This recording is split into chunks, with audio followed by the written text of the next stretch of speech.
18 जून की शाम इस देश में एक ऐसी घटना घटी जिसकी शायद किसी ने कल्पना भी नहीं की होगी। दरअसल 18 जून को प्रधानमंत्री नरेंद्र मोदी अपने संसदीय क्षेत्र वाराणसी पहुंचे थे, जहां उन्होंने रोड शो किया, पूजा अर्चना की, गंगा आरती की, ये तमाम काम किए। प्रधानमंत्री मोदी गए थे वहां वाराणसी की जनता का धन्यवाद करने, आभार व्यक्त करने, क्योंकि तीसरी बार वो वाराणसी से चुनकर संसद पहुंचे हैं और साथ ही किसानों को किसान सम्मान निधि की 17वीं किस्त भी उन्हें वहीं से जारी करनी थी। लेकिन इस दौरान क्या हुआ कि प्रधानमंत्री नरेंद्र मोदी के काफिले पर, या फिर कहूं कि प्रधानमंत्री नरेंद्र मोदी की गाड़ी पर किसी ने चप्पल फेंक दी वाराणसी में। तस्वीरें दिखाइएगा जरा।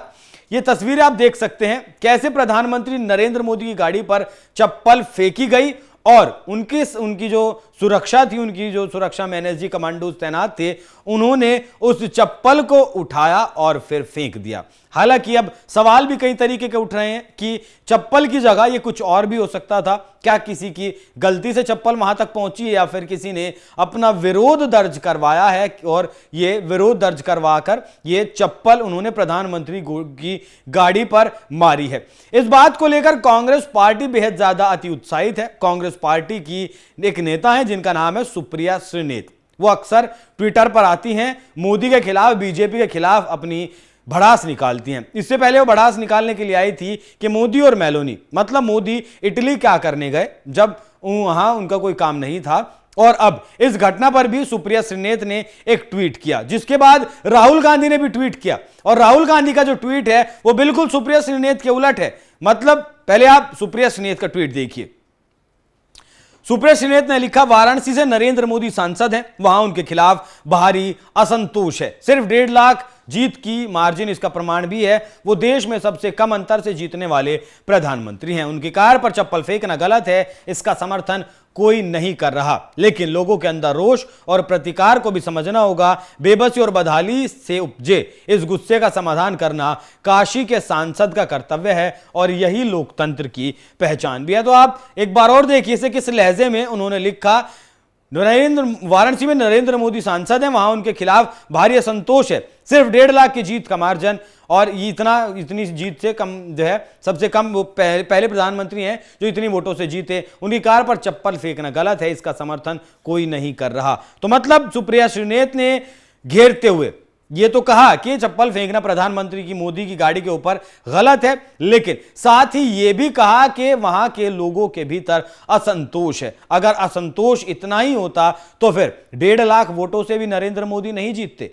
नरेंद्र मोदी फिर जीतते ही नहीं। जिस तरीके से 1900 इमरजेंसी के बाद, इमरजेंसी से पहले जब इमरजेंसी इस देश में लगाई गई थी, क्यों लगाई गई थी, सुप्रिया श्रीनेत को याद कर लेना चाहिए। क्योंकि तत्कालीन प्रधानमंत्री इंदिरा गांधी हार गई थी। 50,000 से ज्यादा वोटों से इंदिरा गांधी हारी थी, तब उन्होंने इस देश में इमरजेंसी लगाई थी। और वोट कम होना, ज्यादा होना एक अलग बात है। लेकिन इसी घटना के बाद अब राहुल गांधी भी सामने आए। उन्होंने एक प्रेस कॉन्फ्रेंस की। प्रेस कॉन्फ्रेंस में क्या कुछ कहा वो भी आपको सुनाऊंगा, लेकिन पहले उन्होंने ट्वीट कर क्या कुछ कहा वो देखिए।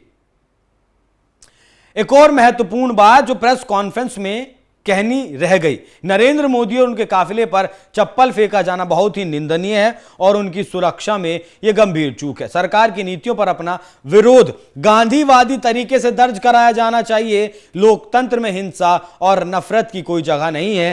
तो एक तरीके से तो राहुल गांधी प्रधानमंत्री नरेंद्र मोदी के साथ आकर खड़े हो गए कि अगर आपका विरोध है उसको दर्ज करवाइए, लेकिन यह तरीका नहीं है कि आप उसे इस विरोध को दर्ज करवाएं। विरोध दर्ज करवाने का सही तरीका नहीं है। राहुल गांधी की बात सही है, विरोध दर्ज करवाइए। सरकार की नीतियों से आपको दिक्कत हो सकती है, सरकार की नीतियां आपको गलत लग सकती हैं, लेकिन यहां यह भी ध्यान रखिएगा कि सरकार की कोई भी नीति पूरी तरीके से गलत नहीं हो सकती।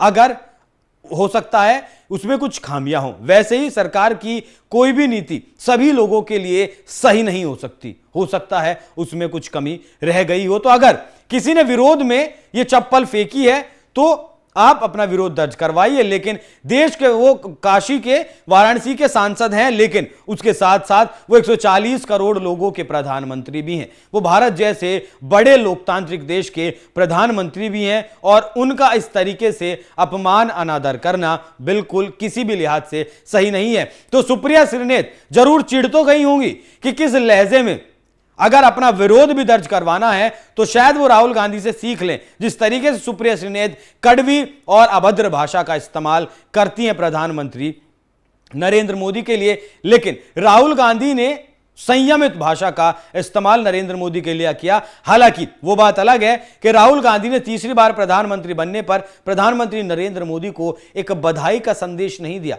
ट्विटर पर एक मैसेज करते हुए राहुल गांधी के हाथों में शायद दर्द हो गया होगा, इस वजह से वो नहीं कर पाए। लेकिन इस घटना पर जिस तरीके से राहुल गांधी ने विरोध जताया है और अपनी बात कही है, वो वाकई में अच्छी बात लगी। लोकतंत्र में आपका जो है मतभेद हो सकता है, लेकिन एक दूसरे का सम्मान करना भी जरूरी है। सुनिए राहुल गांधी ने क्या कहा प्रेस कॉन्फ्रेंस में। का डर, सरकार का डर। अब हुआ क्या, अब देश में कोई उनसे डरता ही नहीं है। मतलब एक तरीके से रिडिक्यूल करते हैं। जो पहले 56 इंच की छाती थी, अब नंबर तो नहीं दे सकता हूं, बट 30-32 हो गई है, राइट। तो अब पूरा जो ढांचा था, इतना बड़ा गुब्बारा था, वो इतना बड़ा हो गया।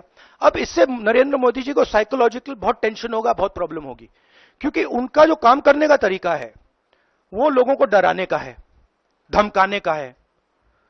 अब वो डर चला गया। आपने देखा, पता नहीं देखा या नहीं, वाराणसी में वो चप्पल मार दी किसी ने। अब आप इमेजिन कीजिए, चुनाव से पहले अगर कोई मारना भी जाता था डरता, तो वो जो डर था वो गायब हो गया, खत्म हो गया। और इंटरनल भी प्रॉब्लम्स हैं, इनकी पार्टी में प्रॉब्लम्स हैं, इनके पेरेंट ऑर्गेनाइजेशन में इश्यूज हैं। तो मेरा कहना है कि जो नरेंद्र मोदी का जो कॉन्सेप्ट था, उसको ऑपोजिशन ने डिमोलिश कर दिया, खत्म कर दिया है। उसको आप 56 इंच की छाती कहें, उसको आप डर कहें, उसको आप मतलब जो बिग नरेंद्र मोदी जी की जो इमेज थी, उसको फाड़ दिया हमने। अब अगर वाजपेयी जैसे लीडर होते, जो जिनमें ह्यूमिलिटी थी, मनमोहन सिंह जी जैसे जिनमें ह्यूमिलिटी थी, लोगों की रिस्पेक्ट करते थे, बात सुनते थे, ऐसी सिचुएशन वो काम निकाल सकते थे। मगर ये नरेंद्र मोदी जी की स्टाइल ही नहीं है। नरेंद्र मोदी जी मतलब किसी की सुन नहीं सकते, बिना फोर्स काम नहीं कर सकते। तो ये अब मामला है। और दूसरी बात, बहुत मजबूत ऑपोजिशन है, तो काफी मतलब इंटरेस्टिंग समय है। Thank you.